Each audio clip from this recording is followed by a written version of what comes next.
Hello and welcome everyone. The next topic we're going to talk about is theory of justice. It's a Plato theory of justice. जैसे कि हम पहले जो lecture में हम जो टॉपिक कवर किया था वो था प्लेटो थ्योरीज ऑफ फॉर्म, एंड उसको भी प्लेटो ने रिपब्लिक में ही डिस्कस किया है। और जो नेक्स्ट टॉपिक है हमारा थ्योरी ऑफ जस्टिस और प्लेटो थ्योरी ऑफ आइडियल स्टेट, तो ये जो कंसेप्ट है ये भी रिपब्लिक में ही दिया गया। एक्चुअल में जो रिपब्लिक थी इट्स अ पॉलिटिकल टेक्स्ट, और ये जो प्रॉब्लम है थ्योरी ऑफ जस्टिस और ideal state, it is also a political concept. तो इसको भी उसी बुक में से लिया गया है। तो उस बुक में प्लेटो ने ये कंसेप्ट डिस्कस किया था कि जो जस्टिस है वो क्या है एक्चुअल में।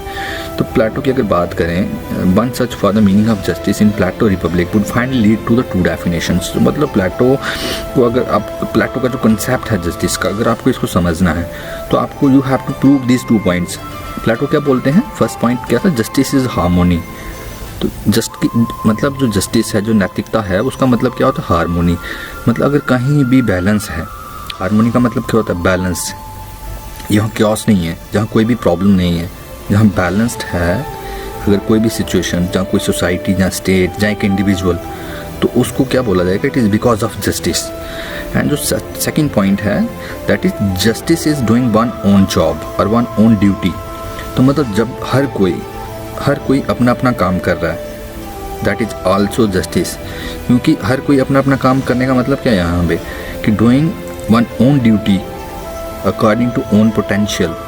मतलब जितनी मेरे में कैपेसिटी है, जितनी मेरे में एबिलिटी है, अगर मुझे उसके अकॉर्डिंग काम मिल रहा है और मैं वो काम कर रहा हूँ, that is a sign of a just society. तो अगर ये 2 पॉइंट आपको कहीं स्टेट में या सोसाइटी में या एक इंडिविजुअल में नज़र आते हैं, तो आप बोल सकते हैं कि ये जस्ट स्टेट है या एक जस्ट इंडिविजुअल है। मतलब क्या कि जस्टिस का मतलब क्या होता है, हार्मोनी होना, बैलेंस होना, और एक जस्टिस का मतलब क्या कि अपना अपना काम करना, डूइंग ऑन वन ड्यूटी। तो finding these 2 phrases however is hardly enough to get a clear sense of what justice is. Plato offered 2 main analogy to examine the definitions of justice. तो मतलब इन 2 पॉइंट्स के basis पे अपनी theory explain करना प्लेटो का point जो है justice का, जो आइडियल स्टेट का, थोड़ा सा मुश्किल है। बट प्लेटो की थ्योरी ऑफ जस्टिस को अगर समझना तो हमें मेन 3 पॉइंट पे फोकस रखना पड़ेगा। वो क्या था, एक जो प्लेटो की डिवीज़न थी सोल की, एक जो डिवीज़न थी स्टेट की, और जो 4 कार्डिनल वर्चूज़ हैं, 4 जो वैल्यूज़ हैं उनकी। तो अगर हम सोल की बात करें तो सोल को प्लेटो ने 3 पार्ट्स में डिवाइड किया है, रीज़न, स्पिरिट एंड एपिटाइट्स। हर एक जो इंसान है उसमें सोल होता है, और उसके सोल के 3 पार्ट्स होते हैं। बट जो एक पार्ट होता है वो डोमिनेट करता है, जहाँ रीज़न, जहाँ स्पिरिट, जहाँ एपिटाइट, और वही पार्ट जो ह्यूमन की पर्सनालिटी है वो डिटरमाइन करता है। जहाँ रीज़न मतलब होते, रीज़न भी होता थोड़ा सा, स्पिरिट भी होगा, बट एपिटाइट भी होगा, तीनों होते हैं।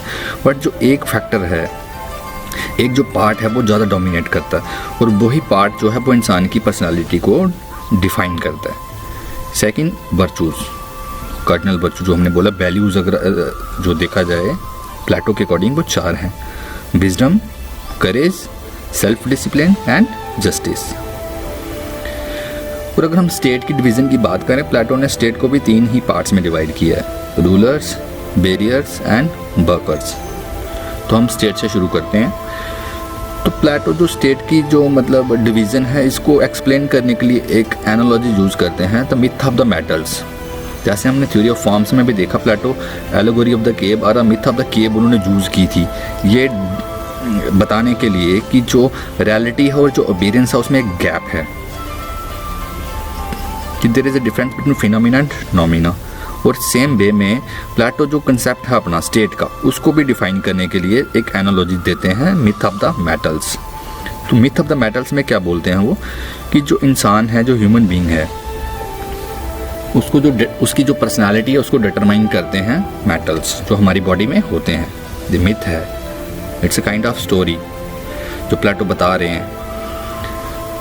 तो स्टेट को उन्होंने 3 पार्ट में डिवाइड कर दिया, रूलर्स, बैरियर्स एंड वर्कर्स। तो बोलते हैं 3 ही मेटल होते हैं, गोल्ड, सिल्वर एंड ब्रोंज। प्लेटो क्या बोलते हैं कि जो रूलर्स हैं उसमें कौन सा एलिमेंट होता है, गोल्ड। तो क्वालिटी वाइज सबसे ऊपर कौन होगा, राजा। तो और मेटल वाइज सबसे ऊपर कौन है, गोल्ड। तो वो क्या बोलते हैं कि जो रूलर्स हैं they are made of gold. अगर पीरियड्स की बात करें they are made of silvers, तो मतलब उनमें सिल्वर होता है। और अगर वर्कर्स की बात करें दैट इज़ ब्रॉन्ज। तो मतलब इंटेलेक्चुअली बात करें ये लोअर क्लास है, वर्कर्स वर्किंग क्लास। और अगर क्वालिटी में ब्रॉन्ज की बात की जाए वो भी as compare to gold low quality में आता है। तो इस तरह से उन्होंने क्या किया था कि जो स्टेट है उसको 3 पार्ट में डिवाइड कर दिया। और उन्होंने डिवीज़न का मेन क्या बताया था कि हम एलिमेंट डिस्कवर करेंगे। मतलब अगर हम थोड़ा और पीछे चलें तो प्लेटोनिक स्टेट में क्या था, प्लेटो मतलब एक आइडियल स्टेट इमेजिन कर रहा था। अब ये जो थ्योरी ऑफ जस्टिस है ना, ये मतलब शायद जो प्रैक्टिकल वर्ल्ड में पॉसिबल भी नहीं हो। क्यों पॉसिबल नहीं है, क्योंकि जो प्लेटो का कंसेप्ट था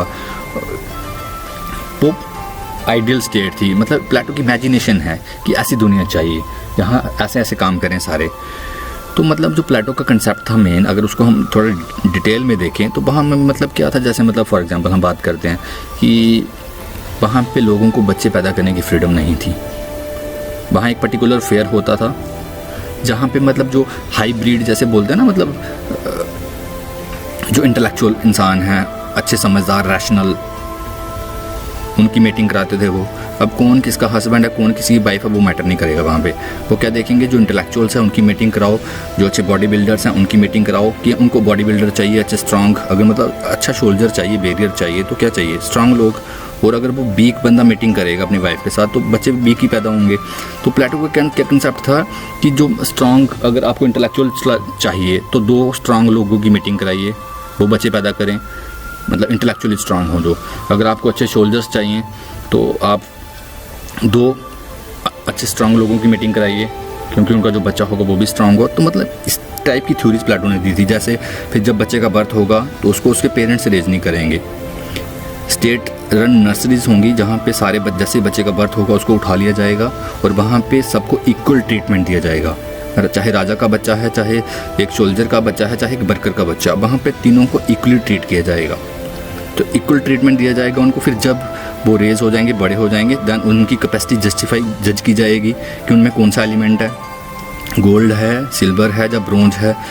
अगर गोल्ड होगा तो उसको राजा वाले काम सिखाए जाएंगे, अगर सिल्वर होगा तो उसको शोल्डर वाले काम सिखाए जाएंगे। अगर वो वर्कर होगा उसका स्किल आइडेंटिफाई किया जाएगा कि कौन से काम में वो अच्छा है, जैसे कोई खेती बाड़ी में अच्छा है, कोई जानवर पालने में अच्छा है, कोई और भी मतलब जो डे टू डे लाइफ के नॉर्मल काम्स हैं वहाँ पे स्किल चाहिए, कोई एक स्किल, तो वो उसको आइडेंटिफाई करेंगे और उसके अकॉर्डिंग उसको काम पे लगा देंगे।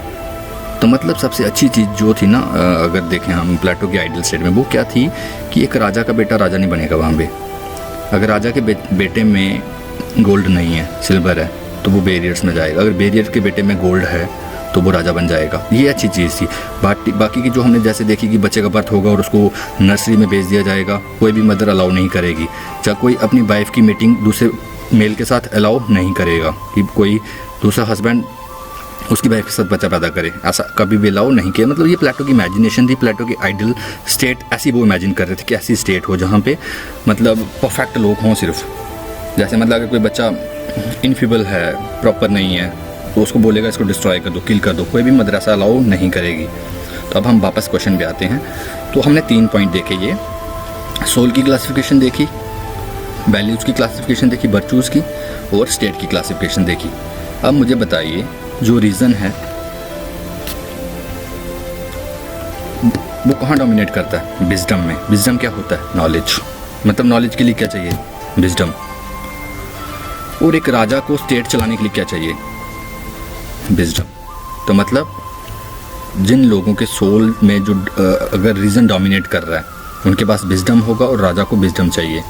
तो मतलब राजा की क्वालिटी क्या होती है कि वो इंटेलेक्चुअली बहुत स्ट्रांग होते हैं, राजा के पास डीप नॉलेज होता है, वही इंसान स्टेट को रन कर सकता है, बाकी कोई भी स्टेट रन नहीं कर सकता। तो प्लेटो ने जो वर्ड यूज़ किया था ना, वो क्या बोलता था? Philosopher king. रूलर को क्या बोला था उसने? Philosopher king. कि राजा कौन होना चाहिए? फिलोसोफर। अगर सेकंड बात करें सोल का जो पार्ट है स्पिरिट, स्पिरिट क्या होती है? Power, sign of power. तो स्पिरिट से क्या आएगी? करेज। तो मतलब जो करेज है वो किस में होती है? किसको चाहिए? वेरियर्स को, शोल्जर्स को। अगर शोल्जर में करेज ही नहीं है तो वो क्या करेगा? काम नहीं कर पाएगा। एपिटाइट्स, कोई भी लालसा किसी भी काम की, मतलब कोई भी जैसे रसगुल्ले का डिब्बा है, जब तक ख़त्म नहीं है आप छोड़ते ही नहीं हो, फ़ोन हाथ में पकड़ा है, लेक्चर सुनना या सॉन्ग सुनना पसंद करोगे? एपिटाइट किसकी तरफ है? सॉन्ग की तरफ। लेक्चर आप सुन ही नहीं पाते। तो एपिटाइट क्या होती है? मतलब एक अब अगर आप जैसे सॉन्ग सुन रहे हैं तो कोई जाके म्यूजिशियन बनिए, पढ़ने का मूड नहीं है आपका, तो मतलब एपिटाइट क्या होता है? कोई किसी भी एक काम के प्रति बड़ी सारी जो लालसा आ जाती है। तो मतलब एपिटाइट से सेल्फ डिसिप्लिन आता है। जैसे मतलब एक काम आप अच्छे से कर पाते हैं, जैसे मतलब खेती बाड़ी अच्छे से करते हैं, जानवरों को अच्छे से पालते हैं, या कोई और काम ले लीजिए, और ये किसका साइन होता है? वर्कर्स का। तो ये इस तरह से हम तीन उसने डिवाइड कर दिए कि जो रीजन वाले होंगे वहाँ उसमें विजडम होगा, और विजडम रूलर को चाहिए। स्पिरिट होगा अगर तो उसमें करेज होगी और उसको बैरियर बना दीजिए। अगर किसी में एपिटाइट स्ट्रॉन्ग्स हैं उसमें सेल्फ डिसिप्लिन होगा और उसको वर्कर्स बना दीजिए। तो इस तरह से क्या होगा? सारी सोसाइटी बैलेंस्ड हो जाएगी। तो मतलब क्या था यहाँ पे हम कौन सा पॉइंट डिफाइन कर रहे हैं? Justice is doing one own job. तो पॉइंट क्या है यहाँ पे कि अगर आप में कैपेसिटी है, सपोज अब मैं अच्छे से कोई जूते बना लेता है, कॉबलर, तो कॉबलर को राजा बनना चाहिए, क्योंकि कॉबलर में क्या है? सेल्फ डिसिप्लिन है। वर्कर ना वो, तो क्या वर्कर को राजा बनना चाहिए? नहीं, वर्कर को वर्किंग कॉबलर वाला काम ही करना चाहिए। अगर कोई राजा मतलब कोई राजा है जो है उसमें विजडम बहुत है, क्या उसको कॉबलर वाला काम करना चाहिए? नहीं। अगर मतलब एक कॉबलर है उसमें विजडम है, उसमें रीजन जो सोल वाला जो रीजन वाला पार्ट है उसका बहुत स्ट्रांग है, तो उसको क्या होना चाहिए? रूलर्स। तो प्लेटो इस तरह से अलाउ कर रहा था, मतलब आपकी कैपेसिटी के अकॉर्डिंग आपको ड्यूटी दी जाएगी, ना कि आपकी पोजीशंस के अकॉर्डिंग। जैसे मतलब एक राजा का बेटा ही राजा नहीं बनेगा, एक वर्कर का बेटा भी राजा बन सकता है और एक राजा का बेटा भी वर्कर बन सकता है, क्योंकि जब ऐसा होगा तभी एक बैलेंस स्टेट पॉसिबल है। तो जो मतलब जिसके थ्रू जो लास्ट वैल्यू थी, मतलब विजडम रूलर में है, करेज बैरियर को चाहिए, सेल्फ डिसिप्लिन वर्कर को चाहिए, और एपिटाइट सेल्फ डिसिप्लिन से आता है, स्पिरिट करेज से आती है, और रीजन विजडम से आता है। और जो फोर्थ वैल्यू है उसको आप अचीव कर सकते हो कब? जब सोल भी बैलेंस्ड होगा और स्टेट भी बैलेंस्ड होगी। मतलब राजा राजा वाला काम करेगा, बैरियर बैरियर वाला काम करेगा, और वर्कर वर्कर वाला काम करेगा। मतलब रीजन जिसमें था वो रूलर बन गया, जिसमें स्पिरिट था वो बैरियर बन गया, और जिसमें एपिटाइट था वो वर्कर्स। तब रूलर्स विजडम के बेसिस पे जजमेंट देगा, बैरियर्स कोरेज के बेसिस पे लड़ेगा, और वर्कर सेल्फ डिसिप्लिन के बेसिस पे काम करेगा। और जब ये पूरा सिस्टम चलेगा ना, सोल भी और स्टेट भी जब हार्मोनी में होंगे, बैलेंस में होंगे। अब मतलब जैसे ही रीजन जिसमें है वो विजडम है होगा, और विजडम वाला रूलर बना दिया, राजा बना दिया आपने। जिसमें स्पिरिट था उसमें कोरेज होगी, और कोरेज वाले को अपने बैरियर बना दिया, शोल्डर बना दिया, क्योंकि वो लड़ सकता है जाकर बॉर्डर पे। अगर आप रूलर को भेजोगे ना लड़ने के लिए, वो नहीं लड़ पाएगा। वर्कर को भेजोगे लड़ने के लिए, वो नहीं लड़ पाएगा। तभी तो मतलब हमारी जितनी फोर्सेस हैं, अगर हम अपनी इंडियन फोर्सेस की बात करें, तो सारे लोग क्या डिजर्व करते हैं? आपको लगता है कि सारे मतलब किसी में करेज होती ही नहीं है बेचारे में, किसी में विजडम होगा, और आपने उनको खड़ा कर दिया बॉर्डर पर, वो नहीं लड़ पाएंगे। अगर आपको स्ट्रांग फोर्सेस चाहिए तो आपको वही लोग लेने हैं जिनमें करेज हो, जिनमें स्पिरिट हो, वही बैरियर बनने के लायक हैं। और राजा भी हमेशा बुद्धिमान होना चाहिए जिसमें रीज़न हो। बहुत सारे आपके ऐसे लीडर्स होंगे जिनमें रीज़न है ही नहीं, तो वो क्या करेंगे आपके लिए? और वर्कर में भी क्या होना चाहिए? सेल्फ डिसिप्लिन होना चाहिए, एपिटाइट होना चाहिए एक पर्टिकुलर काम के लिए। अगर वो नहीं है तो आप काम अच्छे से नहीं कर पाएंगे। तो इस तरह से क्या होता है, जो जस्टिस है, एक जस्ट इंडिविजुअल और एक just society, just state, just country possible है जब क्या होगा?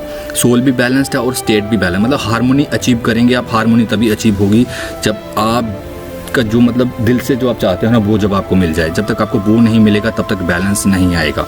और जब बैलेंस आएगा और जब हर कोई अपना अपना काम करेगा, जो उसकी कैपेसिटी है, जो उसकी एबिलिटी है, तब जाके एक जस्ट स्टेट और एक जस्ट इंडिविजुअल पॉसिबल है, तब तक नहीं। जो मेन पॉइंट है वो ये रहेगा कि मतलब सबसे अच्छा राजा होना चाहिए, क्योंकि राजा ही है वो जो सारी पॉलिसीज़ फ्रेम करेगा स्टेट के लिए। तो इसलिए प्लेटो ने क्या बोला था कि जो रीज़न है ना, जो विजडम है, लेकिन की मोनोपोली है फिलोसफर्स की। तो इसलिए मतलब राजा हमेशा कौन होना चाहिए? फिलोसफर किंग, क्योंकि वो ही जस्टिस मेंटेन कर पाएगा। और जब ये जस्टिस जब आप अचीव कर लोगे एक स्टेट में, एक इंडिविजुअल, हर एक जो इंडिविजुअल है वो जस्टिस के बेसिस पे अपना काम कर रहा है, जो स्टेट जब जस्टिस को अचीव कर लेती है, तब जाके जो वो स्टेट है, it is like heaven, that is called ideal state, perfect state. Thanks for watching.